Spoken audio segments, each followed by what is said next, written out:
Hello! Thank you for stopping by. Movies are terrible.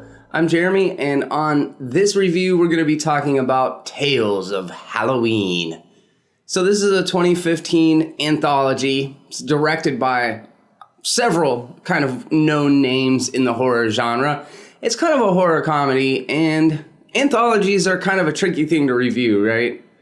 Thinking back to like all of the anthologies I've seen, I remember them fondly, but it's because I block out the bad segments on it. Like, you think about Creepshow, Tales from the Dark Side, Twilight Zone, and just there's a lot of them. VHS, more recently, ABCs of Death.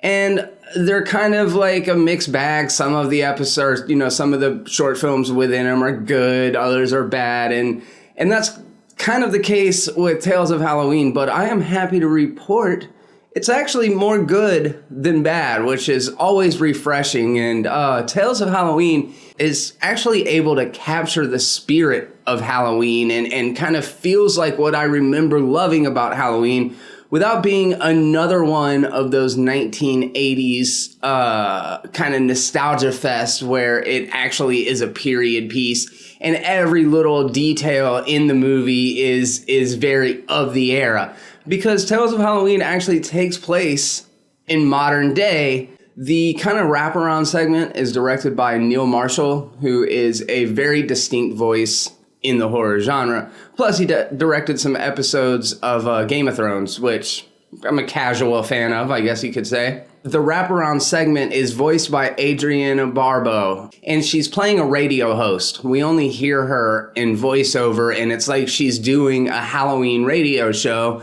and telling us as the viewer each of these different stories. And, radios are kind of a bygone era. So this is a cool way to harken back to another time while still keeping it true to today. Because there are still radio shows.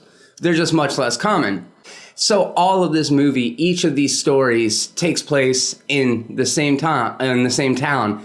Kind of similar to the movie Trick or Treat, which is another anthology that I'm actually a very big fan of.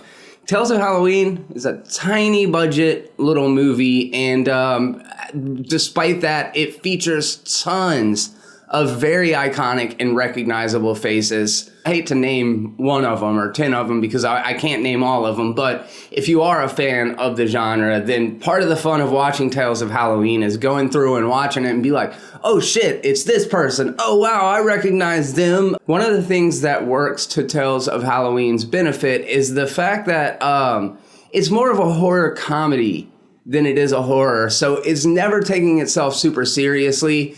And that works because each segment's almost like a setup and a punchline. And while they do obviously vary in quality, the good ones are very good. So I think that Tales of Halloween is a worthwhile journey for people who are diehard fans of this genre.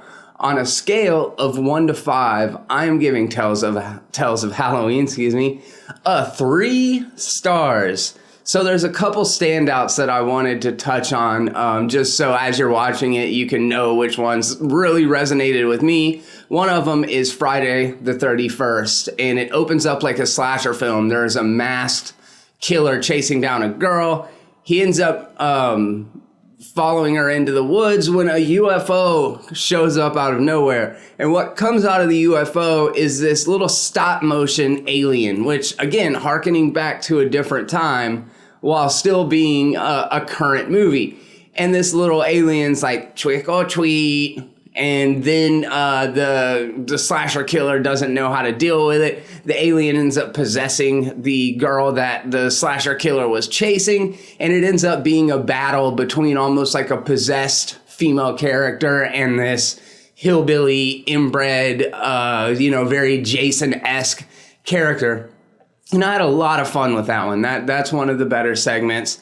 The Night Billy Raised Hell is one about a young kid who's out on Halloween, and his older sibling and her boyfriend, I think, are trying to pressure him into doing some tricks and pranking some houses. He ends up doing it at the wrong house and ends up in a kind of adventure with Satan for the night. Very kind of interesting spin at the end, because as you're watching it, you're just like, what the hell? And then when the reveal happens at the end, you're like, that was actually pretty clever. And then my other favorite segment is called The Ransom of Rusty Rex. And that's where Sam Witwer and his crime partner go and kidnap a wealthy man's son. And what follows and what ensues is absolute hilarity. So as you're checking them out, keep in mind for those couple of segments. Until the next movie review, I'm Jeremy. Be terrible.